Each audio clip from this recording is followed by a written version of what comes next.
আসসালামু আলাইকুম। আজকে মাইক্রোসফট ওয়ার্ডের গুরুত্বপূর্ণ একটা অংশ নিয়ে আলোচনা করব কিভাবে শেপ এবং পিকচার ডকুমেন্টে সংযোগ করা যায়। যেমন আমি একটা বায়োডাটা তৈরি করার জন্য যদি রেডি হই, তাহলে যেমন লিখলাম বায়ো ডেটা, এটাকে কন্ট্রোল ই দিয়ে সেন্টার পয়েন্টে আনলাম। এখানে একটা শেপ আনবো। শেপ আনার জন্য আমাদের ইনসার্ট প্যানে ক্লিক করতে হবে, তারপরে এখানে এই শেপ আইকনে ক্লিক করতে হবে। এখানে বিভিন্ন ধরনের শেপ আছে। আমরা ভিতরে যদি লিখি তাহলে টেক্সট বক্স নিব, আর যদি এমনি অন্য অন্য শেপ যেই শেপে ক্লিক করব সেটাই আমার হবে। যেমন আমরা একটা টেক্সট বক্স নিব, যেহেতু মাঝখানে আমাদের একটা ডকুমেন্টকে ইনসার্ট করব। একটা শেপ চলে আসছে। আমরা এখানে দেখবেন যত খুশি অনেক ধরনের শেপ আছে, যে কোনো শেপ নিয়ে আসতে পারেন। শেপের মধ্যে আমাদের পিকচার নিয়ে আসবো। পিকচারে ক্লিক করলাম।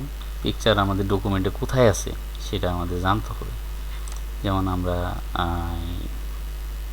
আমাদের যে কোনো একটা পিকচারকে আমরা ওপেন করব। যে কোনো একটা পিকচার, এই ফোল্ডারে পিকচার নেই, আমরা যে কোনো একটা ফোল্ডার সার্চ করব। যে ফোল্ডারে আমাদের পিকচার আছে, হ্যাঁ যেমন এই এখানে ফোল্ডার পিকচার আছে, আমরা যে কোনো একটা পিকচারকে সিলেক্ট করব। সিলেক্ট করার পরে এখানে যে কোনো মানুষের ছবি হতে পারে, যে কোনো পিকচার হতে পারে, আপনার যেটা ইচ্ছা। ক্লিক করার পরে এখানে পিকচারটা ইনসার্ট হয়ে গেছে। পরে আপনি চাইলে এই পিকচারটাকে রিসাইজ করে আপনার টেক্সট বক্সের বরাবর বসাতে পারেন।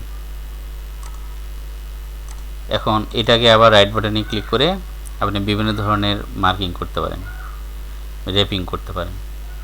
এরপরে মনে করেন যে পিকচারটাকে আপনি এখান থেকে চেঞ্জ করতে পারেন। ফরম্যাট পিকচারে যেয়ে আপনি পিকচারের কি ব্রাইটনেস, কন্ট্রাস্ট কমাই দিতে পারেন। আপনি আস্তে আস্তে নিজে খেয়াল করলে এখানে অনেক কাজ আছে। আপনি যে কোনো কাজ আপনার সুবিধা মতো ফলো করে কাজটা করতে পারবেন।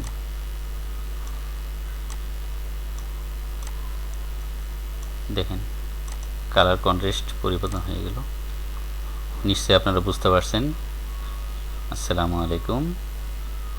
চ্যানেলটি সাবস্ক্রাইব করবেন পরবর্তী ভিডিও দেখার জন্য।